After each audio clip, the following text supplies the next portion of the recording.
보통 우리 누구나 갖고 있는 정치적인 이념, 꼭 정치가 아니더라도 사회 경제적인 이슈에 대한 관점 자세와 관련해서 보수 진보라고 하는 게 그럼 어느 현대사는 다 있게 마련이죠.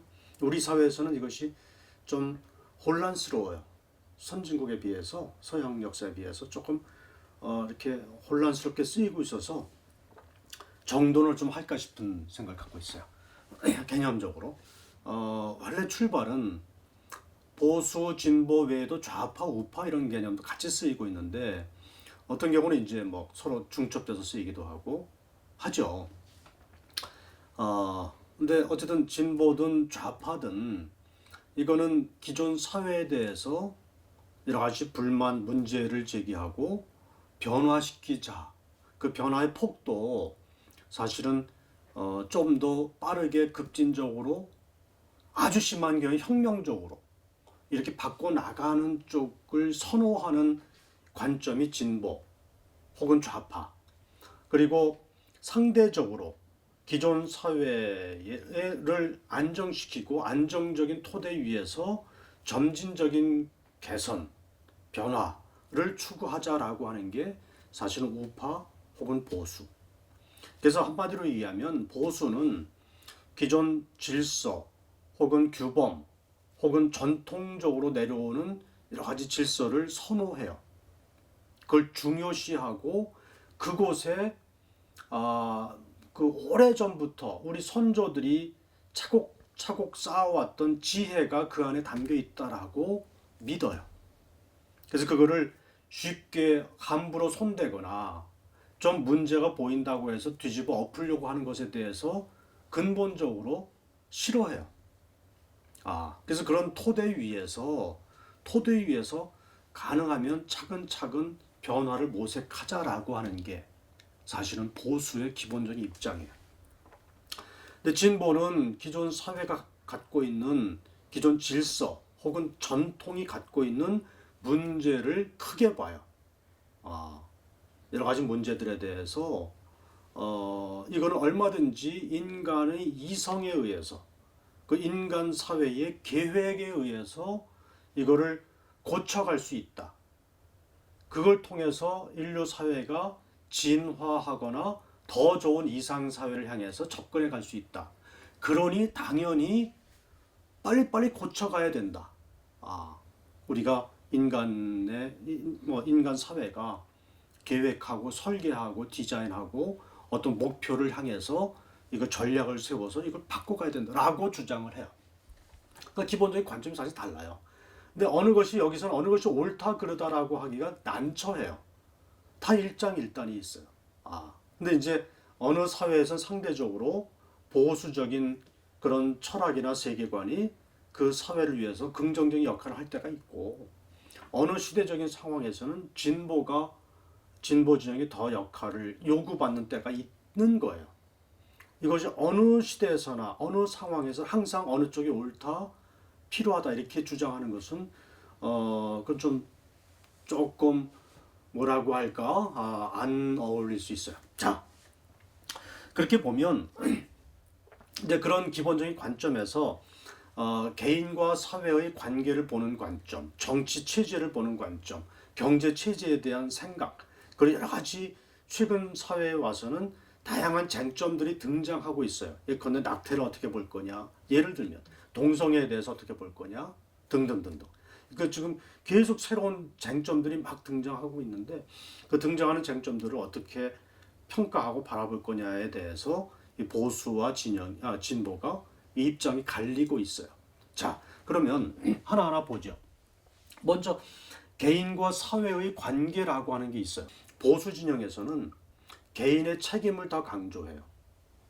어떤 문제가 있을 때 이거는 예컨대 이런 거 이렇게 생각하면 좋아요. 어떤 가난하다 하면 그건 네가 게을러서 가난한 거지. 당신이 능력이 없으니까 게으른 거지. 왜 사회 탓을 내? 왜 남 탓을 내? 당신 책임이야. 라고 하는 것. 이런 관점이 기본적으로 보수 진영의 아주 전형적인 관점이에요. 상대적으로 사회의 책임을 묻고자 하는 게 진보 진영의 관점이에요. 개인이 게을러서 무능력해서 그럴 수도 있지만 대개의 경우 보면 사회 구조가 잘못되어 있어서 개인이 노력하고 열심히 부지런히 해도 이거 가난에서 벗어날 수 없더라. 많은 경우 이런 것에 대해서 개인에게 책임 부를 수 없다. 사회에 상당한 책임이 있다. 그러니 이 잘못된 사회를 고치거나 개혁해야 된다라고 하는 게 대부분 진보 진영이 갖고 있는 생각이죠. 이 보수 진영은 전통과 질서를 중요시한다고 했는데 그것에 비해서 진보 진영은 그 전통과 질서로부터에 의해서 억눌려 있는 개인의 자유, 창의성 이런 것들을 개성 이런 것들을 중요하게 생각해요. 개인의 개성과 창의성과 이런 자유를, 인권을, 기본권을 이걸 억압할 수 있는 기존의 질서 혹은 전통에 대해서 저항하려고 해요. 이게 이제 진보 진영의 생각이에요. 자, 또 하나는 이제 어떻게 보면 보수 진영에서는 개인의 재산권이라고 할까 사적 소유권을 상당히 절대시하는 데 비해서 이 진보 진영에서는 사회 모든 사람들의 필요에 의하면 개인의 사적 소유권이나 재산권이나 자유도 일정 부분 구속할 수 있다 라고 하는 생각도 갖고 있어요. 공공성을 중시하고 여기서는 개인의 사적 소유권을 중시한다는 이야기죠. 자, 경제 체제를 놓고 보면 사실은 사회주의에서 중요하게 생각하는 가치, 분배, 평등 이런 쪽을 상대적으로 추구하는 게 좌파, 지금의 좌파 혹은 진보 진영의 경제 노선이에요. 보수 진영의 경제 노선은 상대적으로 기업의 자유, 이윤 추구 활동의 자유, 좀 전에 말씀드린 사적 재산권의 어떤 절대성 이런 것들을 훨씬 더 중요하게 생각하는 게 우파 내지는 보수 진영의 경제 정책이에요. 그래서 이쪽에 있는 보수 진영은 성장, 효율, 경쟁, 그리고 시장의 자유를 중요시하죠. 진보 진영이나 좌파 진영에서는 이 시장보다는 정부의 개입, 큰 정부라고 보통 얘기하죠. 정부의 개입. 그 다음에 경쟁보다는 협력 모델, 효율보다는 어떤 정의, 공정의 가치, 그리고 혹은 분배, 평등 이런 쪽을 훨씬 더 중요하게 생각합니다. 그래서 진보 진영에서는 정부가 개입해서라도 시장에 맡겼을 때 독과점이 나오고 약육강식으로 초래되고 사회적 양극화로 치닫게 되는 이 우려를 막기 위해서 정부가 개입하는 게 필요하다라고 인정하고 그것이 큰 정부로 나타나고 그 큰 정부가 하는 일이 뭐냐? 시장이나 여기에 개입해서 즉 세금을 많이 걷어서 근데 세금 걷는 거는 부자한테 주로 걷는 거예요.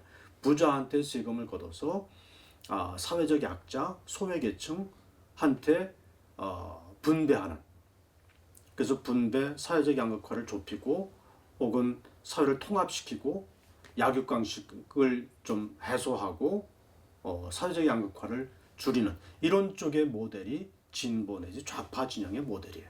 경제 모델이죠. 이것이 이제 다시 얘기하면 보수 진영은 고전적인 자본주의 혹은 고전적인 자유주의, 최근에 와서는 신자유주의 이것을 추구하는 게 보수 진영의 경제 정책이고 상대적으로 진보 진영은 복지 자본주의 혹은 복지 국가 혹은 수정 자본주의 이런 혹은 인간의 얼굴을 한 자본주의 너무나 약육강식이 이제 너무나 동물적인 거다라고 하니까 정글의 법칙이라고 하니까 어쨌든 인간 사회에 따뜻한 자본주의를 추구하는 게 어떻게 보면 진보 진영의 경제 정책이죠. 자, 정치 체제로 넘어갈까요? 정치 체제에서는요. 정치 체제에서는 이게 이제 예컨대 이렇게 보죠. 프랑스 혁명 때 좌파 우파 개념 처음 등장했어요. 그때 이제 프랑스 혁명 때 왕을 루이 16세와 그 부인 왕비 마리 앙뚜아네트를 단두대에 결국 세웠거든요. 프랑스 혁명 때 몇 년 지나고 나서 1789년에 바스티유 감옥이 말하자면 습격되고 근데 1793년입니까?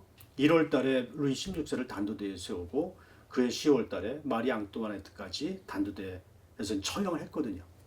그 과정에서요. 아주 격렬한 논쟁이 있었어요. 그냥 뭐 해서 한 것이 아니고 의회에서 투표하고 막 그랬거든요. 그때만 해도 왕을 단두대에 세운다는 게 아무리 혁명의 와중이었지만 쉬운 결정은 아니었거든요. 그래서 어쨌든 그때 급진적인 혁명적인 변화를 추구했던 게 자코뱅당이라고 해서 상당히 그걸 좌파라고 그랬어요. 그걸 처음에 좌파라고 불렀어요. 왜냐하면 의회에서 그 사람들이 의회에서 지금도 우리나라 국회 가면은 당별로 이렇게 앉아 있는데 그때 자코뱅당이 왼쪽에 앉아 있었어요. 그래서 이제 그때 그냥 편의상 좌파라고 불렀던 거고 지롱드 당이라고 좀 온건한 변화, 온건한 입장을 취했던 지롱드 당이 그 사람들이 오른쪽에 앉아 있어서 그래서 이제 우파라고 부르기 시작했던 거예요. 그게 이제 그렇게 고착이 된 건데 이 사람들이 이제 나중에 공산주의 혁명이 나타나고 나면 프랑스 혁명의 자유 혹은 민주주의, 절차상의 민주주의 이걸 주장했던 사람들이 사실은 우파가 되고 공산주의를 추구했던 사람들이 좌파로 이제 가는 거예요. 그러니까 이게 좌파, 우파, 진보, 보수 개념이 상대적인 개념이거든요. 시대에 따라 다 달라요. 예컨대 소련에서 공산주의로 수십 년, 1917년부터 쭉 있다가 탈공산화 혁명이 일어나잖아요. 1991년에 소비에트가 문을 내리는데 소비에트 공산당이 이제 문을 내리는데 그때 자본주의로 가자라고 했던 사람들이 당시 소련에서는 진보였어요. 그냥 오래 쭉 해왔던 공산주의 체제를 그냥 가자라고 하는 입장이 오히려 보수였거든요. 그러니까 이게 시대 상황에 따라서 이게 보수 진보가 고정되어 있는 게 아니고 달라지는 거거든요. 자, 그래서 이제 오늘날의 어떤 그 노선과 이념이 중요하게 되는 건데 오늘날에는 정치 체제로 봤을 때 한국도 그렇고 절차상의 민주주의 혹은 자유민주주의가 어느 정도 정착이 됐다고 보는 거예요. 이걸 계속 가져가자라고 하는 게 보수인 거고요. 이것으로 보장되지 않는 혹은 해결되지 않는 사회 문제들이 많이 있다. 이 사회 문제들을 해결하기 위해서 자유민주주의에 머무르지 말고 더 나아가야 된다라고 하는 게 진보 진영의 입장, 정치 체제로 봤을 때. 자, 그럼 더 나아가자라고 하는 게 뭐냐면 예를 들면 이런 거예요. 참여민주주의. 이거는 절차 민주주의라고 하는 게 대의제 민주주의를 주로 의미하는데 국회, 우리 국민이 대표를 뽑아서 그 대표로 하여금 중요한 정책 결정을 하게끔 하는 거죠. 이게 이제 대의제 민주주의인데 대의제 민주주의를 해봤더니 국회의원들이 4년 동안 임기 받아가지고 가서 선거할 때 투표할 때는 다 유권자 앞에서 굽신굽신하고 진짜 유능한 머슴이 되겠다라고 해서 표를 가져가서 당선돼서 국회에 갔지만 막상 가고 나서는 군림하더라. 자기들이 다 한다. 국민의 의사와 아랑곳 없이. 이게 대의제 민주주의가 갖고 있는 아주 결정적인 한계거든요. 이거는 우리나라뿐만이 아니라 선진국, 선진 정치 체제에서도 이건 아주 심각한 숙제예요. 그러니까 이거를 어떻게 해결할 것인가와 관련해서 등장하는 게 참여민주주의예요.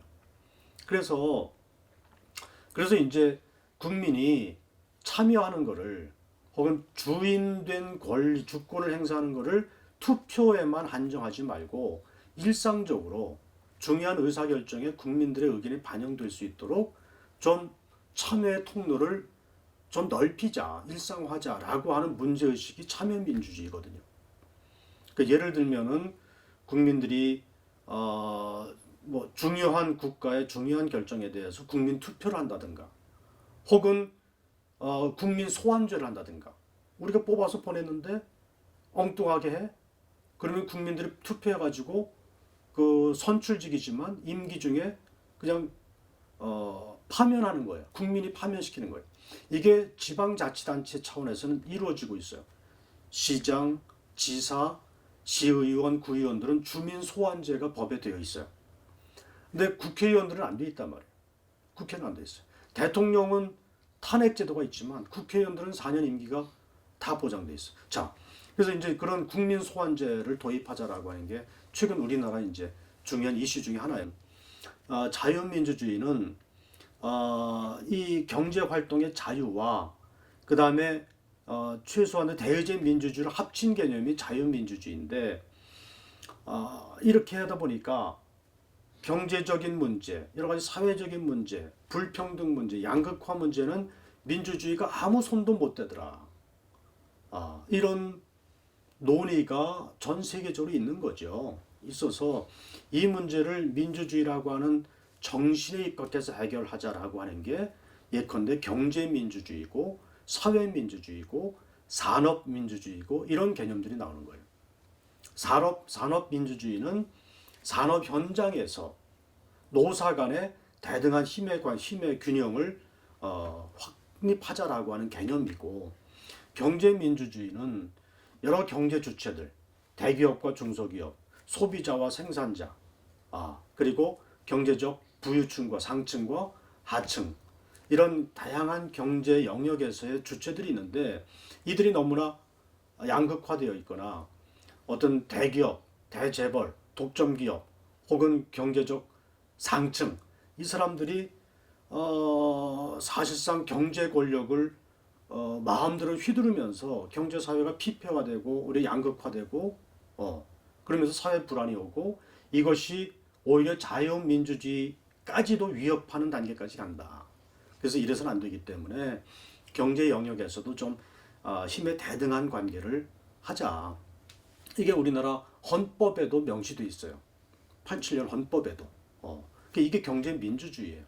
박근혜 대통령이 대통령 선거 나갈 때 그때 어쨌든 책사가 박근혜 대통령 대선 캠프에서 경제 민주화 공약을 엄청나게 가져왔거든요. 이 경제 민주화는 경제 민주주의는 진보 진영의 그 사실 트레이드 마크예요. 이걸 박근혜 대통령이 다 가져갔거든요. 대선 국면에서. 어쨌든 박근혜 대통령도 아주 진보 진영의 그 경제 정책 공약을 대거 써가지고 대선을 치렀거든요. 근데 이제 대통령 되자마자 이제 그걸 다 폐기했죠. 그래서 이제 상당히 사람들이 이제 실망을 많이 했는데 어쨌든 원론적으로 보면 그런 경제 민주주의는 사실은 진보 진영의 경제 정책이에요. 경제 민주주의 혹은 사회 민주주의 혹은 산업 민주주의 이런 것들이 자유민주주의에 머물지 말고 이것이 이제 자유민주주의조차도 있지 않았을 때 프랑스 대혁명 때는 이것이 급진적인 주장이었죠. 자유민주주의를 쟁취하자라고 하는 게 그때는 좌파의 모토였지만 그동안 200년 넘게 역사가 진화하면서 이것이 우리나라도 그렇고 선진국에서는 자유민주주의 이제 상식이 돼버렸어요. 그래서 이거를 지키자고 하는 게 보수가 된 거고 이것으로 해결할 수 없는 여러 사회 문제를 극복하기 위해서 한 발 더 나아가자라고 하는 게 그런 새로운 민주주의 형태예요. 절차상으로는 참여민주주의, 내용적으로는 경제민주주의, 사회민주주의, 산업민주주의 등등. 지금 우리나라가 부러워하는 그 북유럽의 혹은 서유럽의 복지국가들이 대부분 이런 진보 진영이 집권하면서 복지국가를 탄생시킨 거죠. 사실은. 경제정책으로는